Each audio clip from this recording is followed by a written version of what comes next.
तो हेलो। आज हम लोग सीएसएस के बारे में पढ़ने वाले हैं। तो ये सीएसएस का हमारा पहला क्लास है। अ, सबको मतलब मेरी आवाज़ सुनाई दे रही है ना, और सबको मेरा स्क्रीन दिख रहा है ना?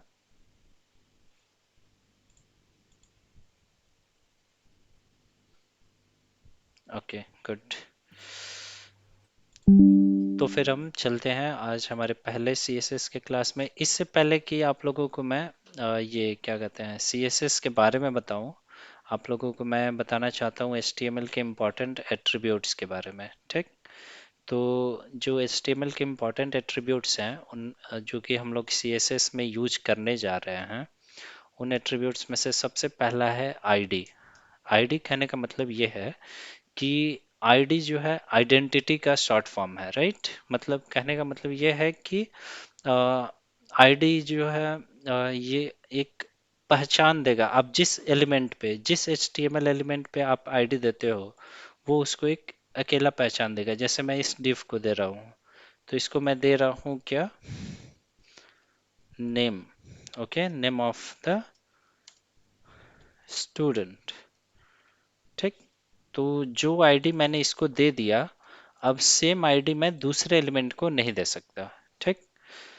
मतलब कहने का मतलब है कि हमारा आईडी जो है सबका अलग अलग होना चाहिए। एक पेज में सेम आईडी दो एलिमेंट को हम नहीं दे सकते। जैसे इसको भी हम वो आईडी नहीं दे सकते, नेम ऑफ द स्टूडेंट।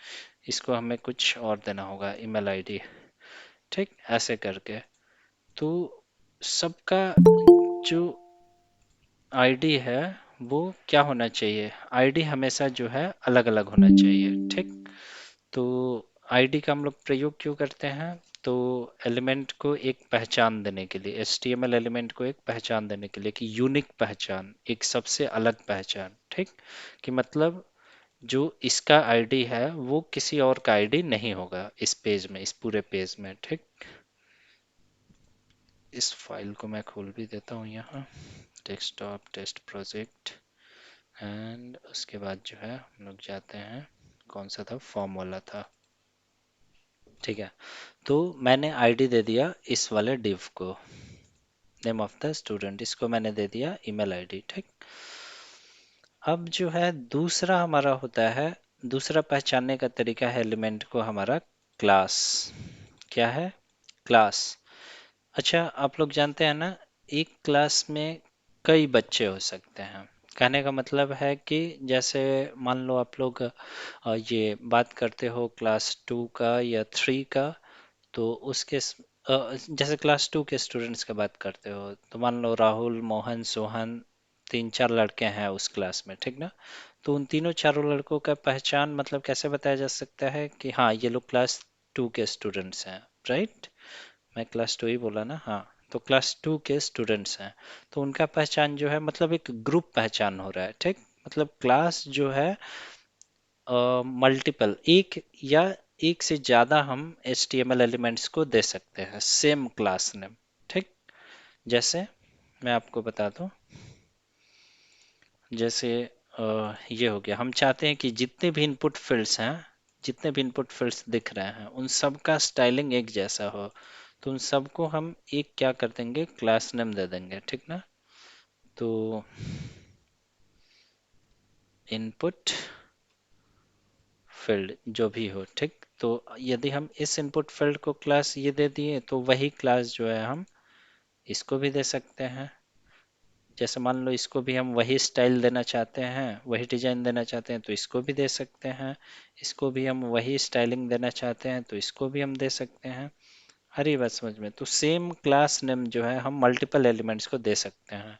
तो कहने का मतलब क्या है, मैंने क्या आपको बताया आईडी और क्लास के बारे में, कि आईडी जो है सिर्फ एक ही एलिमेंट को होगा। ठीक। और क्लास जो है मल्टीपल एलिमेंट को हो सकता है। समझ में आई बात? मतलब कि क्लास जो है हम मल्टीपल एलिमेंट को दे सकते हैं। ओके। आई होप ये सबको क्लियर है। क्लियर है सबको? हैंड रेज कर दो जिसको जिसको क्लियर है आईडी और क्लास में डिफरेंस। ओके। Okay, good. मतलब लगभग सबको समझ में आ गया कि आईडी और क्लास में क्या डिफरेंस है। ठीक है, फिर हम आगे चलते हैं। तीसरा जो हो गया, हम लोग जो एट्रीब्यूट यूज करने जा रहे हैं वो है स्टाइल एट्रीब्यूट। ओके, तो स्टाइल कहने का मतलब है कि अगर किसी भी एलिमेंट में हम लोग क्या करते हैं, किसी भी एलिमेंट में यदि हम अपना ये क्या कहते हैं, अगर स्टाइल एट्रीब्यूट के अंदर हम कोई भी मतलब सीएसएस प्रॉपर्टीज दे सकते हैं। सीएसएस प्रॉपर्टीज क्या होते हैं मैं बाद में बताऊंगा आपको, मतलब स्टाइलिंग्स लिख सकते हैं। जैसे एक मैं एग्जांपल दे रहा हूँ। जैसे मान लीजिए आपको इस इनपुट को या फिर यहाँ पे ये जो लेबल है, इस लेबल के आगे आपको क्या देना है, एक स्टार देना है। तो स्पैन स्पैन दे करके उसमें आप क्या कर दीजिए, स्टार लगा दीजिए कि ये मैंडेटरी है। ठीक, तो ये अभी कैसे दिखेगा देखिए, ये ऐसे स्टार दिख रहा है, राइट। तो ये जो स्टार दिख रहा है उसको हम रेड कलर से दिखाना चाहते हैं, तो कैसे कर सकते हैं हम, इसको हम स्टाइल दे सकते हैं। स्टाइल इक्वल्स टू, देखिए, तो इस एलिमेंट को हम स्टाइल दे रहे हैं और इसका कलर हम चाहते हैं कि कैसा हो जाए, रेड हो जाए। ठीक, स्टार दे करके, तो ये अभी क्या हो गया, रेड हो गया। आई बात समझ में, मतलब ये रिक्वायर्ड है, मतलब ये बता रहा है कि ये जरूरी है, ये मतलब इसको फिल किए बिना आप आगे नहीं बढ़ सकते। तो स्टाइल का काम क्या है कि स्टाइल के अंदर जो है हम लोग सारे मतलब कि स्टाइलिंग्स दे सकते हैं, लेकिन ये बेस्ट प्रैक्टिस नहीं है, हम लोग ऐसे नहीं करेंगे। मैं बताऊंगा आगे चल के कि हम लोग क्या करते हैं एक्चुअली, कैसे हम लोग स्टाइलिंग वगैरह करते हैं। ठीक, तो अभी के लिए बस इतना समझो, ये तीन इंपॉर्टेंट चीज़ें हैं। ठीक, यूज़ नहीं करते हैं इसका मतलब ये नहीं कि हम लोग जो है इसको ये क्या कहते हैं, जाने नहीं। ठीक, नहीं, जानना बहुत ज़रूरी है, हर चीज़ जानना चाहिए। ठीक, थोड़ा बहुत ही जानो लेकिन जानना चाहिए चीज़ें। चलो, तो फिर हम अब एक्चुअल सीएसएस का ट्यूटोरियल स्टार्ट करते हैं यहाँ से। सीएसएस का मैंने फुल फॉर्म बताया था, कैस्केडिंग स्टाइल सेट्स। और सीएसएस एक ऐसा लैंग्वेज है जिसका हम लोग प्रयोग करते हैं किस लिए, स्टाइल करने के लिए। किसी भी एचटीएमएल एलिमेंट को हमें स्टाइलिंग देना है, जैसे मान लो उसका कलर चेंज करना है, बैकग्राउंड कलर चेंज करना है, या फिर आप लोग क्या चाहते हो कि उसका ये क्या कहते हैं, हाइट चेंज कर दे, विड्थ चेंज कर दे, उसको कहीं राइट साइड में पटक दें, लेफ्ट साइड में पटक दें, टॉप में रख दें, सेंटर में रख दें, बॉटम में रख दें, ये सारे स्टाइलिंग्स जो है आप लोग यूजिंग सीएसएस कर सकते हो। ठीक ना। तो देखो, आप लोग जो यहाँ पे देख रहे हो, जब भी हम लोग HTML टैग्स का यूज कर रहे हैं तो इनका कुछ ना कुछ डिफ़ॉल्ट स्टाइलिंग है। तो उस डिफ़ॉल्ट स्टाइलिंग को यदि आप चेंज करना चाहते हो, बदलना चाहते हो, तो उसके लिए हम CSS का प्रयोग करते हैं। ठीक, जैसे अ, जैसे मैं बाद में बताऊंगा, अभी बस इतना समझो। ठीक, मतलब जैसे अच्छा ठीक है, जैसे हम बता ही देते हैं। जैसे मान लो कि ये लेवल है, ओके। तो इस लेवल को हमें कैसे दिखाना है, कहने का मतलब है रेड कलर होगा या बोल्ड होगा या कैसा होगा, मतलब कलर कैसा होगा, फॉन्ट साइज कितना होगा, वो सारा चीज़ जो है हम CSS के थ्रू कर सकते हैं, इसका स्टाइलिंग वगैरह। ये पूरा कंटेंट हमारा सेंटर में यदि चाहिए, पूरा फॉर्म, तो सेंटर में हम कर सकते हैं। ये सारा चीज़ पॉसिबल है किसके थ्रू, CSS का यूज़ करके। तो मैंने आपको बता दिया। अब हम चलते हैं CSS के सिंटैक्स पे, रूल्स पे, कि मतलब कैसे जो है एक्चुअल में CSS हम लोग लिखते हैं। ठीक, आप लोग देखिए कैसे हम लोग लिखते हैं CSS को। ठीक, तो CSS को लिखने का तरीका क्या है, देखिए।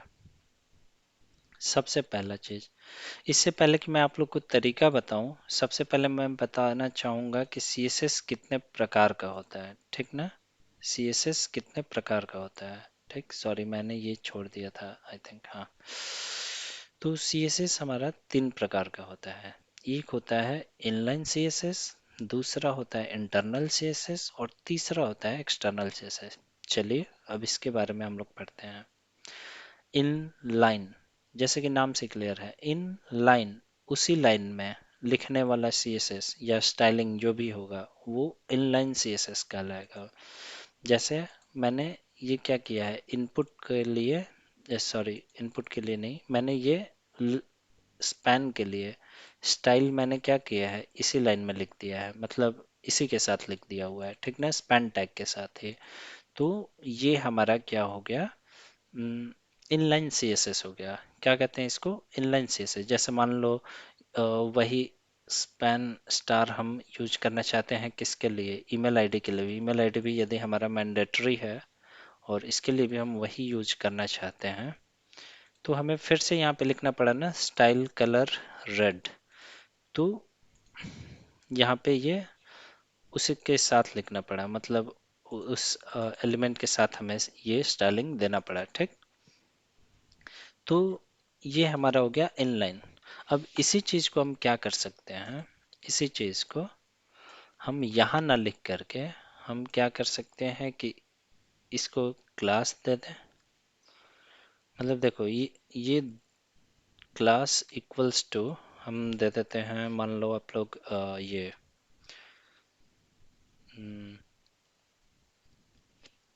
रिक्वायर्ड, ठीक। रिक्वायर्ड मतलब ये बता रहा है कि ये मैंडेटरी है। तो देखो मुझे इसको भी रेड करना है और इसको भी रेड करना है, अभी कोई स्टाइलिंग नहीं रहेगा क्योंकि मैंने स्टाइलिंग हटा दिया है, ठीक।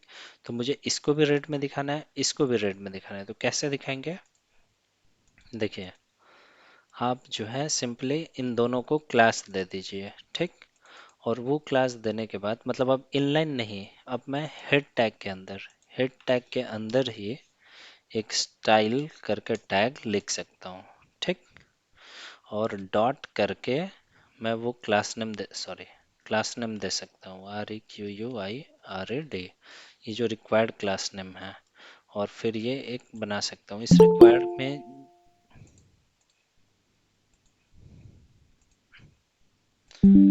तो मैं क्या बता रहा था आप लोगों को, जैसे मान लीजिए कि मैं रिक्वायर्ड यहाँ पे दे दिया, इन दोनों को, दोनों का सेम स्टाइलिंग चाहिए, दोनों रेड कलर का होना चाहिए, ठीक।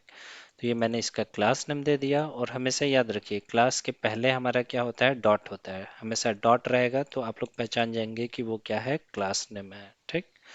तो डॉट रिक्वायर्ड, और उसके बाद मैंने क्या दे दिया यहाँ पे, इसको कलर दे दिया क्या, रेड, ठीक है। अब देखिए अब मैं पेज जा करके रिफ्रेश करता हूँ, यहाँ पे आप लोग देखेंगे तो मैंने एक जगह लिखा कलर रेड, बट ये दोनों पे अप्लाई हो गया, क्यों, क्योंकि मैंने जो क्लास इसको दिया हुआ है रिक्वायर्ड, वही क्लास मैंने इसको दिया हुआ है, ठीक। और दोनों को सेम स्टाइलिंग चाहिए, इसलिए मैंने सेम क्लास दे दिया। और उस क्लास पे मैंने ऊपर क्या कर दिया, स्टाइल लिख दिया। अब देखिए अब ये जो मैंने स्टाइल लिखा हुआ है, यहाँ पे ये स्टाइल जो है मैं एलिमेंट के साथ नहीं लिखा हूँ, मतलब उसी लाइन में नहीं लिखा हूँ, मतलब स्पैन के साथ नहीं लिखा हूँ। अरे ये बात समझ में, मैंने सिर्फ उसको क्लास दे दिया है और उसको इसी फाइल के अंदर, इसी फाइल के अंदर ऊपर जो है हेड टैग में एक स्टाइल टैग लिख करके उसको मैंने ये स्टाइलिंग दिया हुआ है। तो इस CSS को इस फाइल के अंदर लिख रहा हूं, तो ये इंटरनल CSS कहलाता है। इंटरनल का मतलब होता है अंदर, मतलब इसी पेज के अंदर, ठीक ना। तो ये हो जाएगा हमारा इंटरनल CSS।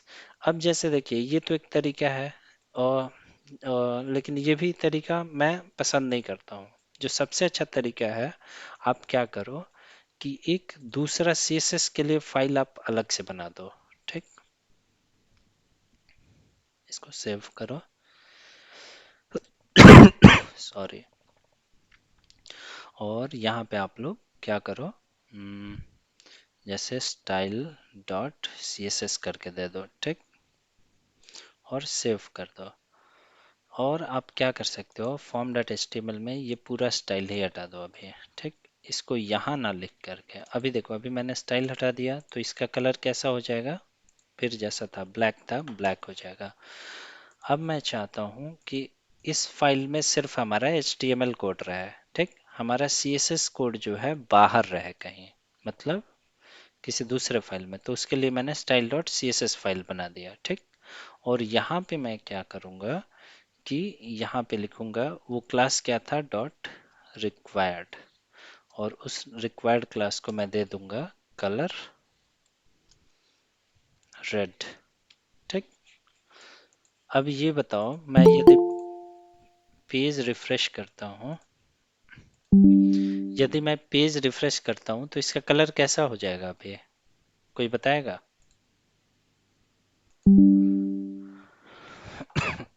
कोई भी बता दो, कैसा हो जाएगा कलर? चैट के थ्रू बता दो। मैंने अभी क्या किया, इस style dot C S S में कलर रेड दे दिया है, तो कलर रेड हो जाएगा, गुड। लेकिन नहीं होगा। क्यों नहीं होगा? क्योंकि मैंने सिर्फ एक अलग से style dot C S S बनाया है फाइल। क्लास हाँ क्लास लेकिन, नहीं मेंशन किया।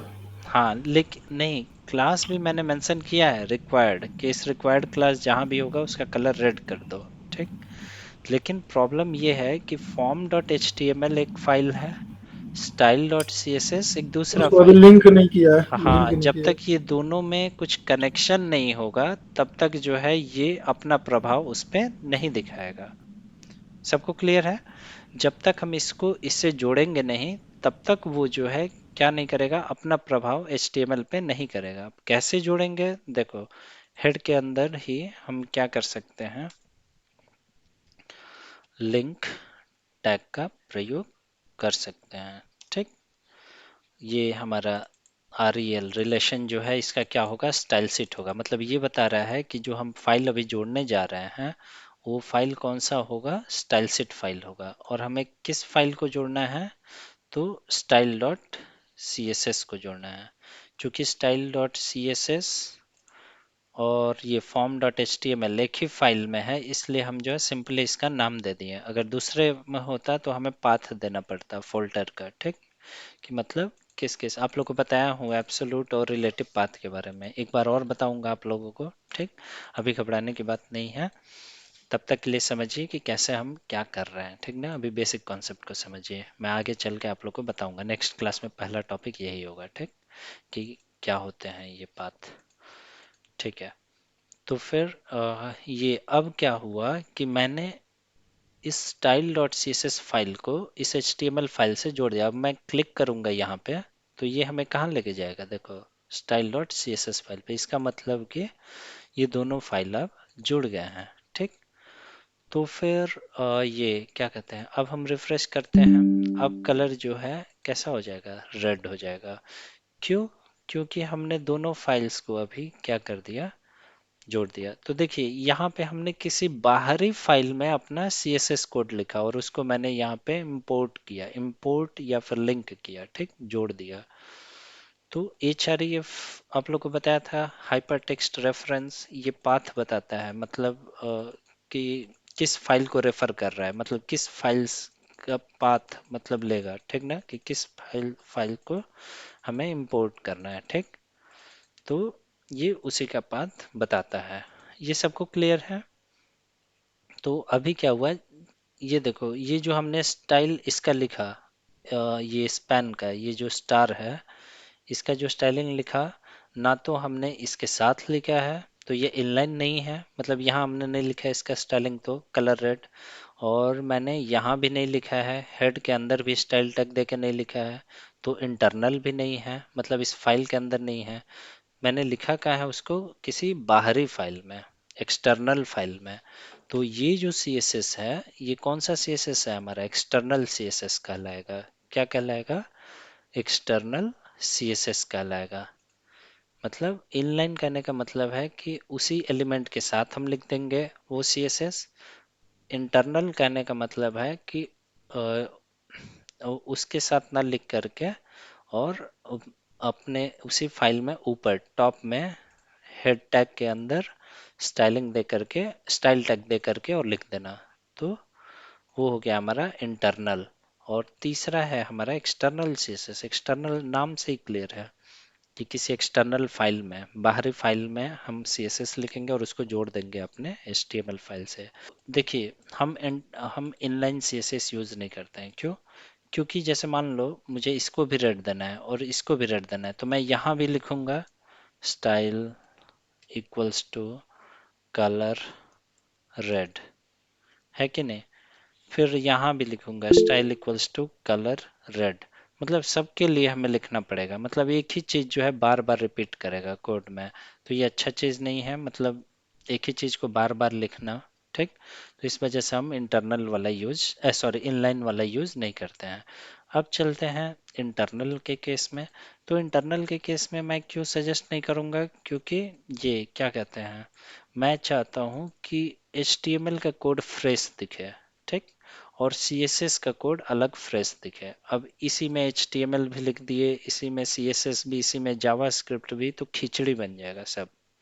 कोई पढ़ने के लिए आएगा तो खिचड़ी जैसा दिखेगा। ठीक, तो इस वजह से मैं कहूँगा कि आप लोग इंटरनल भी यूज ना कीजिए, आप लोग सिंपली क्या कीजिए, एक्सटर्नल यूज कीजिए। और एक्सटर्नल का क्या फायदा है कि आप लोग जो भी CSS यहाँ लिखे हो उसको सिर्फ एक ही फाइल में नहीं, जिस फाइल में चाहो उस फाइल में इसको यूज कर सकते हो। जैसे लिस्ट वाला है, तो यहाँ भी आप लोग क्या कर सकते हो, उसको लिंक करो और इसका सारा स्टाइल उसमें लिख सकते हो। ठीक, स्टाइल डॉट CSS कर दो। ठीक, और यहाँ पे भी लिंक कर दो। जैसे मान लो आपको, आपने इसको क्लास दे दिया। ठीक,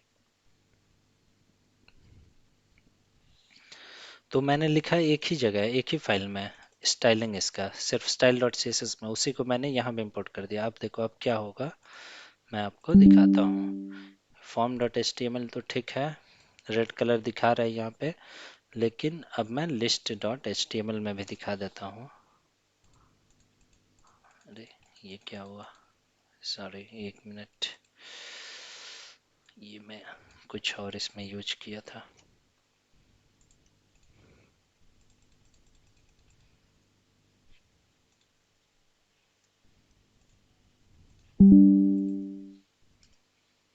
देखो इसका कलर क्या हो गया, अभी रेड हो गया। क्यों? क्योंकि मैंने इसको रिक्वायर्ड क्लास दे दिया है। ठीक ना, तो देखो मैंने स्टाइलिंग एक ही फाइल में लिखा है और उसी को इंपोर्ट कर दिया हूँ, जहाँ जहाँ जरूरत है उस फाइल में मैं लिंक कर दिया हूँ। ठीक, तो क्या होगा कि मतलब हम रीयूज कर सकते हैं कोड को, क्या कर सकते हैं, रीयूज कर सकते हैं, पुनः यूज कर सकते हैं। मतलब जितने भी फाइल्स में ज़रूरत होगा सबका स्टाइलिंग जो है हम इसमें लिख सकते हैं, और जहाँ मन करे इसको वहाँ पे इंपोर्ट कर सकते हैं।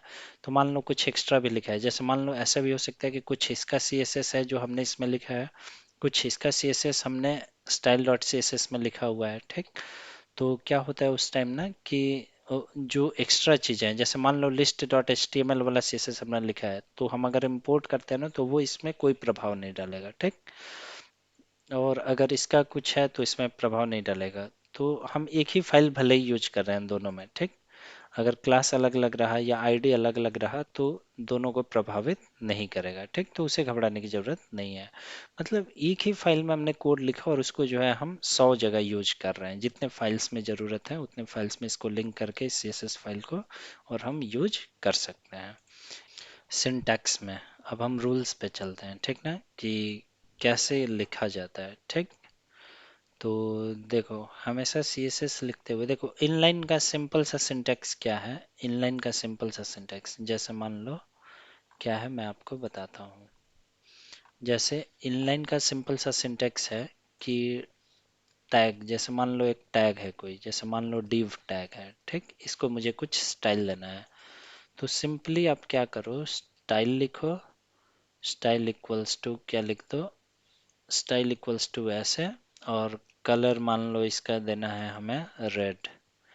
तो कैसे सिंटेक्स है देखो, सिर्फ कलर, फिर उसके बाद से कॉलन, और फिर उसके बाद से क्या है रेड, फिर सेमी कॉलन। मतलब एक स्टाइल खत्म हो गया, सेमी कॉलन का मतलब एक स्टाइल खत्म हो गया, अब नया स्टाइल इसी के अंदर आप लिख सकते हो।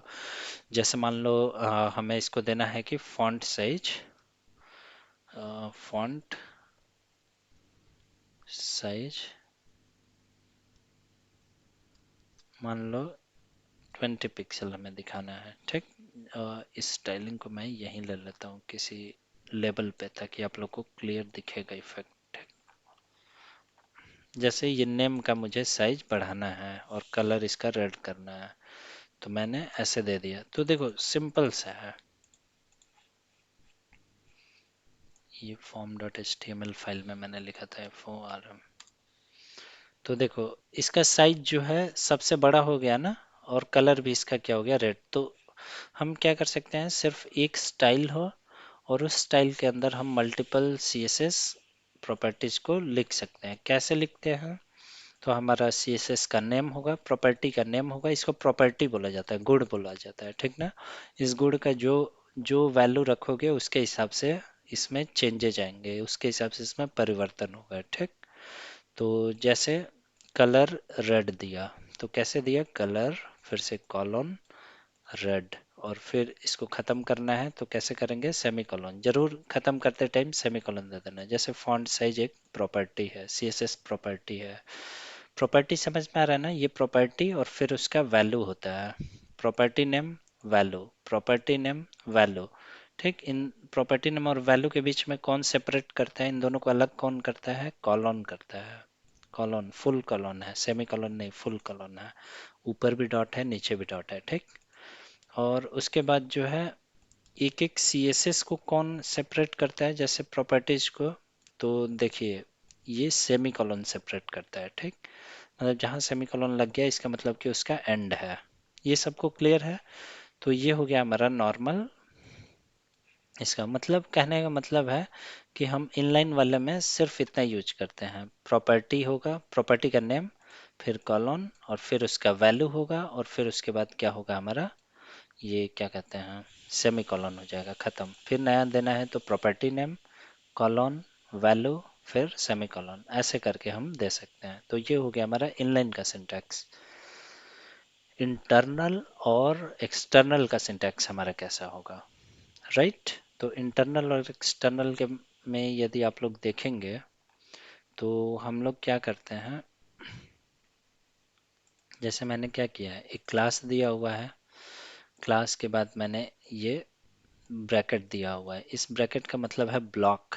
ब्लॉक मतलब, कहने का मतलब है कि ये एक ग्रुप ऑफ क्या है, प्रॉपर्टीज है, ठीक ना, यहाँ पे। तो एक ब्लॉक, और उस ब्लॉक के अंदर आप जितना चीजें देना चाहते हो, फॉन्ट साइज, जैसे मान लो इसको देना चाहते हो 40 पिक्सल, अभी जाके देखो रिक्वायर्ड को कितना बड़ा दिख रहा है, दिख रहा है। जैसे मान लो और भी मुझे कुछ देना है यहाँ पे, जैसे फॉन्ट वेट, मुझे इसको मोटा दिखाना है, बोल्ड। देखो अभी मैं रिफ्रेश करूंगा तो ये कैसे दिखेगा, बोल्ड दिख रहा है, बोल्ड। तो कहने का मतलब ये है, सिंटैक्स इसका देखो, पहले हम एक सेलेक्टर देते हैं, सेलेक्टर मतलब किस एलिमेंट को सेलेक्ट करना है, मतलब किस HTML के कंटेंट को हमें क्या करना है, ये सारा स्टाइलिंग देना है, तो इसको हमें सेलेक्ट करते हैं, तो ये सेलेक्टर कहलाता है। सेलेक्टर हमारा आईडी हो सकता है या क्लास हो सकता है, ठीक। और उसके बाद हमारा क्या होता है, ये ब्लॉक होता है, और ब्लॉक के अंदर जो है हमारे CSS प्रॉपर्टी नेम, उसका वैल्यू, प्रॉपर्टी नेम, उसका वैल्यू, और ये सारे जो है सेपरेट होते हैं किस चीज़ से, सेमी कॉलन से, सेमी कॉलन से, ठीक। ये कितने लोगों को समझ में आया, वही चीज़ मैंने यहाँ पे बताया कि सेलेक्टर्स होंगे, सेलेक्टर्स में क्लास भी हो सकता है, आईडी भी हो सकता है, या एक साथ मल्टीपल आईडी एंड क्लास हो सकते हैं। और फिर उसके बाद जो है हमारा स्टार्टिंग ब्रैकेट होता है, एंडिंग ब्रैकेट होता है, उसके बीच में हम जितना CSS प्रॉपर्टी और वैल्यू दे दें, मुझे कुछ देना है यहाँ पे, जैसे फॉन्ट वेट, मुझे इसको मोटा दिखाना है, बोल्ड। देखो अभी मैं रिफ्रेश करूंगा तो ये कैसे दिखेगा, बोल्ड दिख रहा है, बोल्ड। तो कहने का मतलब ये है, सिंटैक्स इसका देखो, पहले हम एक सेलेक्टर देते हैं, सेलेक्टर मतलब किस एलिमेंट को सेलेक्ट करना है, मतलब किस HTML के कंटेंट को हमें क्या करना है, ये सारा स्टाइलिंग देना है, तो इसको हमें सेलेक्ट करते हैं, तो ये सेलेक्टर कहलाता है। सेलेक्टर हमारा आईडी हो सकता है या क्लास हो सकता है, ठीक।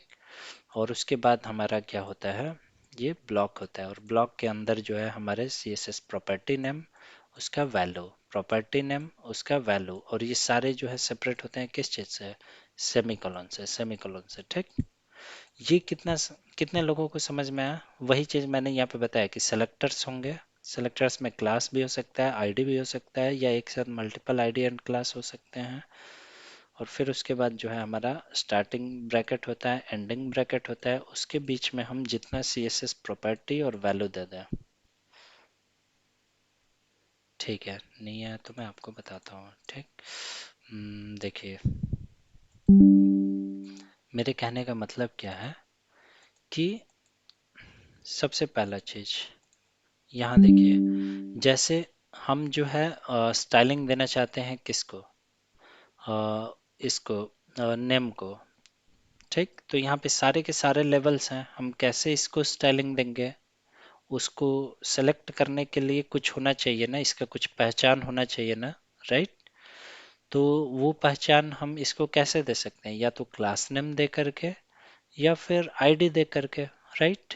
यानी उसको हम सेलेक्ट कैसे कर सकते हैं, या तो उसको कोई क्लास दे दें और उस क्लास को यूज करके इसको सेलेक्ट करें, या इसको कोई आईडी दे दें और उस आईडी का यूज करके हम इसको क्या करें, ये क्या कहते हैं, सेलेक्ट करें। ठीक, तो देखिए जैसे इसको मैंने क्या दिया हुआ है यहाँ पे, इसको बंद करो, इसको बंद करो। जैसे फॉर्म डॉट HTML है, तो इसमें मैंने क्या किया कि मुझे सेलेक्ट करना था इस स्टार को। ठीक, तो मैंने इसको एक दे दिया क्लास। ठीक, और इसको क्लास देने के बाद मैं इस क्लास का प्रयोग करूंगा इस एलिमेंट को सेलेक्ट करने के लिए, इसको सेलेक्ट करके और इसको इसका स्टाइलिंग चेंज करने के लिए। तो इसका क्लास मैंने दिया हुआ है रिक्वायर्ड, तो यहाँ पे मैंने रिक्वायर्ड दे दिया। ठीक, रिक्वायर्ड दे दिया, और ये हो गया हमारा सेलेक्टर, मतलब ये रिक्वायर्ड इस एलिमेंट को सेलेक्ट करो हमारे वेब पेज से। ठीक, और उसके ऊपर ये सारे स्टाइल लगा दो। ठीक, मतलब इस एलिमेंट को सेलेक्ट करके ये सारा दफा इसी के ऊपर लगा दो। ठीक, क्लियर है सबको। तो ये होंगे हमारे सेलेक्टर्स और ये होंगे हमारे CSS थिंग्स। तो मैं वही रूल बता रहा हूँ कि क्या रूल होता है। देखो, पहले सेलेक्टर्स लिखो, उसके बाद हमें क्या करना होता है, ओपनिंग एंड क्लोजिंग ब्रैकेट लिखो। तो ये ओपनिंग एंड क्लोजिंग ब्रैकेट ये बता रहा है कि इसके अंदर जितने भी प्रॉपर्टीज होंगे वो इसके ऊपर लगेंगे। फिर इसके बाद आप नया लिख सकते हो किसी दूसरे एलिमेंट के लिए। जैसे मान लो आपको देना है डॉट लेबल को इटैलिक बनाना है। ठीक, तो आप क्या करोगे, लेबल को क्लास दे दिया आप,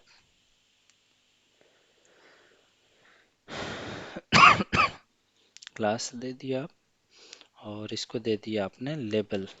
लेबल, ठीक, लेबल क्लास नेम दे दिया। जैसे मान लो इसको भी आपको वही स्टाइलिंग देना है, इसको भी आपको वही स्टाइलिंग देना है, जितने भी लेबल्स हैं सबको वही स्टाइलिंग देना है। ठीक, तो सबको एक ही क्लास दे दिया आप, और इतना देने के बाद अब क्या करोगे कि इसी क्लास नेम का यूज करके हम इसको सेलेक्ट करेंगे, जैसे लेबल। अब उसको जैसे मान लो आप लोगों को क्या करना है कि इसको इटैलिक करना है। ठीक, तो टेक्स्ट डेकोरेशन,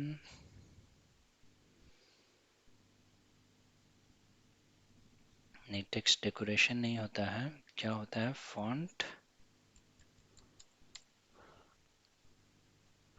एक मिनट, फॉन्ट, कैसे इसको इटैलिक करते हैं, टेक्स्ट ट्रांसफॉर्म होता है क्या, मुझे ठीक से याद भी नहीं आ रहा इसका। ये तो कैपिटलाइज वगैरह हो गया, नहीं ये नहीं चाहिए। मुझे वो एग्जैक्ट प्रॉपर्टी याद नहीं आ रहा है, क्या बोलते हैं उसको। एक मिनट, गूगल ही कर लेते हैं, टाइम वेस्ट करने से अच्छा है।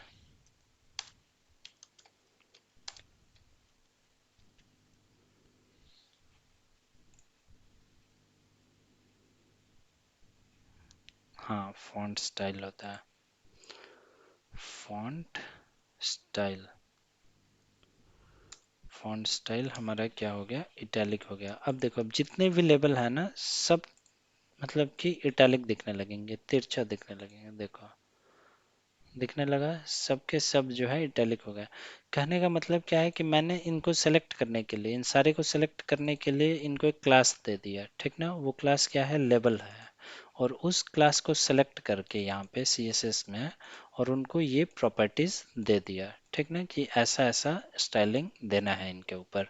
तो यही होता है हमारा तरीका। ये ब्रैकेट बताता है कि हमारे अंदर जितने भी प्रॉपर्टीज होंगे वो इस सेलेक्टर पे लगेंगे, मतलब ये सेलेक्टर जिसको दिया गया होगा, जिस भी एलिमेंट को, उसके ऊपर ये सारे स्टाइलिंग दिखेगा। मतलब है कि सेलेक्ट करो, या तो उसको क्लास नेम से करोगे तो आप डॉट लगा के करोगे। हम आईडी से भी कर सकते हैं, जैसे मान लो आईडी से इसको जो है हमें एक अलग स्टाइलिंग देना है, सबसे अलग देना है इन सब में से, ठीक ना। सारे तो लेवल्स हैं लेकिन इसका स्टाइलिंग थोड़ा अलग हो, ठीक।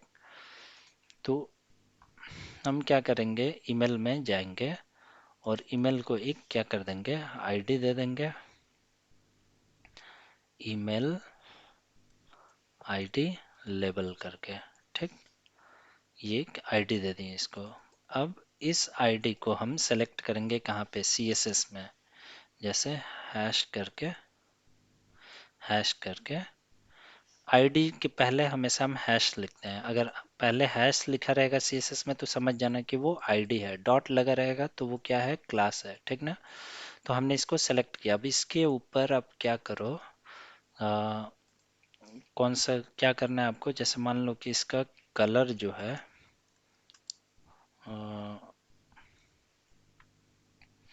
क्या कर दो, ब्लू कर दो, ठीक है। इसका साइज मान लो हमें क्या करना है,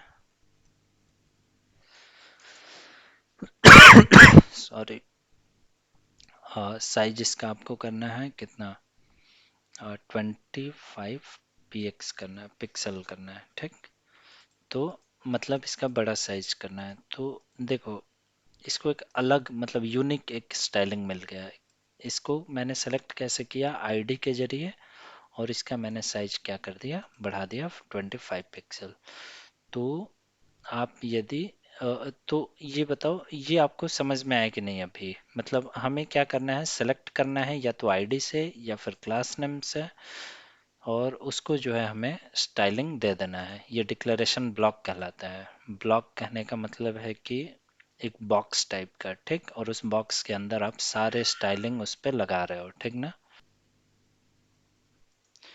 चलते हैं CSS सेलेक्टर्स पे। देखिए जैसा मैंने बताया पहले ही, सेलेक्टर्स का मतलब क्या है, किसी भी HTML एलिमेंट को सेलेक्ट करना जिसको हमें क्या करना है, स्टाइल करना है, जिसको हमें जिसका स्टाइलिंग हमें चेंज करना है, बदलना है, ठीक। तो हम क्या करेंगे, उस HTML एलिमेंट को कितने तरीके से सेलेक्ट कर सकते हैं नॉर्मली, 3 तरीके से।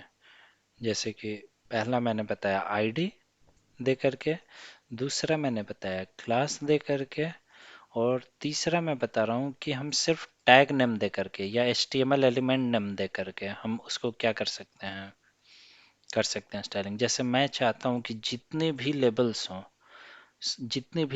हों सबका साइज जो है कितना हो, मतलब मान लो 10 पिक्सल हो, सारे लेबल्स का एक ही साइज हो। तो चाहे जितने भी इनपुट फील्ड्स हों उनका जो है सिर्फ नीचे बॉर्डर हो, और उनका विड्थ जो हो मतलब कि कुछ ज़्यादा हो, ठीक ना। मान लो 300 पिक्सल हो। अभी पिक्सल वगैरह मुझे पता है आप लोग को ज़्यादा समझ में नहीं आ रहा है। जैसे आप लोग का मीटर होता है ना, मीटर सेंटीमीटर डेसीमीटर, वैसे ही पिक्सल भी यूनिट होता है हमारा इसमें, क्या कहते हैं, ये हमारे प्रोग्रामिंग वगैरह में। तो उसके बारे में भी मैं बताऊंगा, एक क्लास लूंगा, आप लोग को समझाऊंगा कि कैसे क्या होता है, ठीक। अभी के लिए बस समझिए कि वो वैसे ही एक यूनिट है, ठीक। तो देखिए, मैं आप लोग को बता रहा था, मैं चाहता हूँ कि जितने भी हमारे इनपुट एलिमेंट्स हैं उन सब का विड्थ जो है मतलब 300 पिक्सल हो। तो मैं क्या करूँगा, उनको ना आईडी दूंगा और ना ही मैं उनको कोई क्लास दूंगा। डायरेक्टली मैं क्या कर दूंगा, उनका टैग नेम लिख दूंगा। टैग नेम क्या होता है उनके लिए, इनपुट होता है। देखो इसका टैग नेम क्या है, इनपुट, इसका नाम क्या है, इनपुट, इनपुट, इनपुट, ये सारे डायरेक्ट हम टैग नेम भी यूज कर सकते हैं, ठीक। इनपुट दे करके, और यहाँ पे हम लिख देंगे क्या चीज़, यहाँ पे हम लिख देंगे ये क्या कहते हैं, विड्थ कितना पिक्सल, 300 पिक्सल। ठीक है, तो यहाँ पे सेलेक्टर हो गया टैग नेम। यहाँ पे ना आईडी है ना क्लास है, और इसके पहले ना डॉट लगाया हूँ ना हैश लगाया हूँ। अगर कुछ नहीं लगा रहेगा तो इसका मतलब क्या है कि ये जो है टैग का डायरेक्ट नाम है। तो ये जितने भी टैग्स होंगे सब पे ये अप्लाई करेगा इस नाम से। तो देखो, ये भी इनपुट है, ये भी इनपुट है, ये भी इनपुट है, ये भी इनपुट, ये भी इनपुट, सबका अभी विड्थ कितना हो गया, 300 पिक्सल हो गया। आई बात समझ में? कितने लोगों को समझ में आया? तो हम लोग टैग नेम का भी यूज कर सकते हैं स्टाइलिंग करने के लिए, लेकिन टैग नेम का यूज मत करिएगा आप लोग, ठीक? क्योंकि वो क्या करेगा, जितने भी फाइल्स में टैग नेम्स होंगे सबको वो क्या कर देगा, बदल के रख देगा, स्टाइलिंग सब पे वो अप्लाई करके रख देगा, ठीक? तो आप लोग जिसको स्टाइल करना चाहते हैं, जैसे मान लो आप सिर्फ इसको और इसको करना चाहते हो, तो सिर्फ उसको और उसको आप क्या कर दो, क्लास दे दो और स्टाइलिंग कर दो। जैसे किसी एक को करना है, बहुत सारे को नहीं, तो उसको आईडी दे दो और उसको स्टाइलिंग दे दो, ठीक? हाँ, टैग नेम कब यूज करते हैं, जैसे मान लो कुछ चीज़ें हैं कि मतलब हमें पहले से डिफाइन करना है कि मतलब हमेशा जो है जब ये टैग होगा, इनपुट टैग होगा, तो हमेशा इसका विड्थ इतना ही होगा, ठीक? तो उसके लिए हम क्या कर सकते हैं कि टैग नेम यूज करके डायरेक्टली और लिख सकते हैं कि इसका हमेशा विड्थ कितना हो, इतना हो। और उस विड्थ को हम चेंज भी कर सकते हैं, जैसे आईडी दे करके या फिर क्लास नेम दे करके, जहाँ जहाँ हमें चेंज करना है उसको हम चेंज कर सकते हैं, ठीक? तो एक लास्ट चीज आज का बताऊंगा। जैसे मान लो, हम्म, मैं ये सब कुछ अभी खत्म करता हूँ, ठीक? फॉर्म वगैरह हटा देता हूँ यहाँ से। यहाँ पे मैं रखता हूँ सिंपल सा एक हेडिंग, ठीक? H1 heading, I am a heading, ठीक? ठीक है, ऐसा हो सकता है कि हम इसको यहाँ पे दे दें style equals to colour red, ठीक? और ये भी हो सकता है कि इसे हम दे दें क्या, क्लास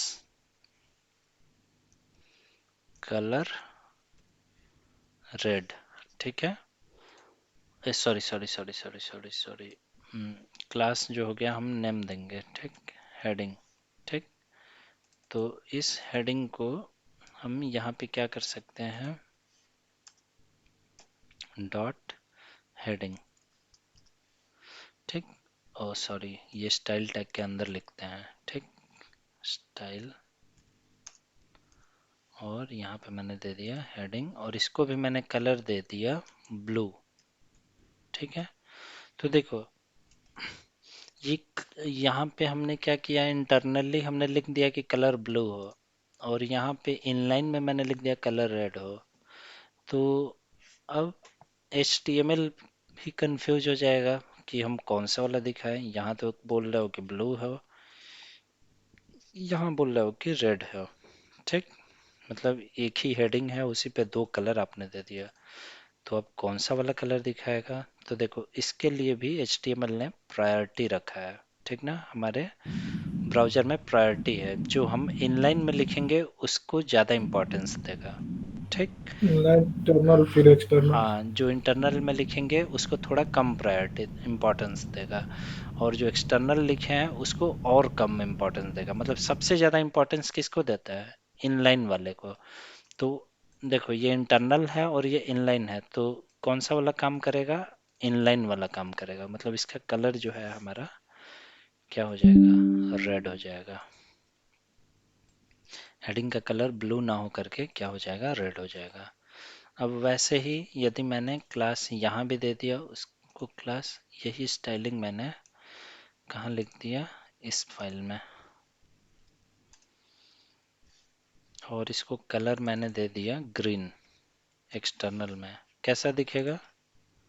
अभी अभी भी रेड ही दिखेगा। क्यों? क्योंकि एक्सटर्नल वाले का उतना ज़्यादा प्रभाव नहीं होता है, सबसे कम प्रभाव होता है एक्सटर्नल का, उससे कम होता है इंटरनल का, और उस सॉरी, उससे ज़्यादा होता है इंटरनल का, और उससे ज़्यादा होता है प्रभाव किसका, इनलाइन का। ठीक, तो इनलाइन का प्रायोरिटी, या फिर इसको हम स्पेसिफिसिटी भी बोल सकते हैं, इसका ज़्यादा होता है इनलाइन वाले का, इसका कम होता है, और उससे कम होता है एक्सटर्नल वाले का। लेकिन इसमें भी कुछ ट्रिक है। अब देखो, ये मैं स्टाइलिंग को हटा दिए यहाँ से। अब थोड़ा सा हम बात करेंगे सिर्फ इंटरनल और एक्सटर्नल के बारे में। तो अभी जो है मैंने इनलाइन वाले को हटा दिया, तो अभी कलर कैसा हो जाएगा, ब्लू, क्योंकि मैंने इंटरनल में ब्लू कलर दिया हुआ है, राइट। तो इसको जो है, यदि आप चाहते हो कि ये क्या हो जाए, कोई जैसे मान लो यहाँ पे हेडिंग है, क्लास करके मैंने दिया, और यहाँ पे आईडी भी मैंने क्या दे दिया, हेडिंग दे दिया। अभी देखो, इंटरनल वाले को इम्पोर्टेंस दे रहा है ना एक्सटर्नल और इंटरनल में, लेकिन मैंने यहाँ पे अगर आईडी दे दिया हैश, और यहाँ पे मैंने क्या दिया है, क्लास दिया हुआ है, ये बताओ कौन सा वाला ज़्यादा इम्पोर्टेंस देगा, हमेशा इंटरनल वाला देगा, राइट, आप लोग के हिसाब से। लेकिन नहीं, यहाँ पे अब देखो, इंटरनल में हमने क्लास दिया हुआ है और एक्सटर्नल में हमने आईडी दिया हुआ है, तो हमेशा आईडी को ज़्यादा इम्पोर्टेंस मिलता है। इसका एक रूल है, जैसे 1 टाइम्स जो है टैग नेम को देगा इम्पोर्टेंस, 10 टाइम्स जो है क्लास नेम को देगा, और 100 टाइम्स जो है आईडी को देगा, ठीक ना, इम्पोर्टेंस। तो अगर सेम स्कोप हो या फिर अगर ये हो, तो फिर ऐसा होता है। तो देखिए अभी क्या होगा, हमारा स्टाइलिंग कैसा दिखेगा। अब ये ब्लू ना दिखा करके ये कौन सा कलर दिखाएगा, ग्रीन दिखाएगा। क्यों, क्योंकि आईडी का इम्पोर्टेंस जो है ज़्यादा होता है किसके अपेक्षा, अ, इसके अपेक्षा, ये क्या कहते हैं, क्लास के अपेक्षा। ठीक, तो अगर वही आईडी जो आपने वहाँ दिया हुआ है, अगर आईडी मैं यहाँ भी दे दूँ आईडी, तो अब जो है किसका इम्पोर्टेंस ज़्यादा होगा, इंटरनल वाले का होगा, क्योंकि दोनों ही आईडी है। और अब कंपैरिजन होगा कि एक्सटर्नल है कि इंटरनल है, तो ये इंटरनल है, तो ये इंटरनल है, तो इसका ज़्यादा इम्पोर्टेंस होगा।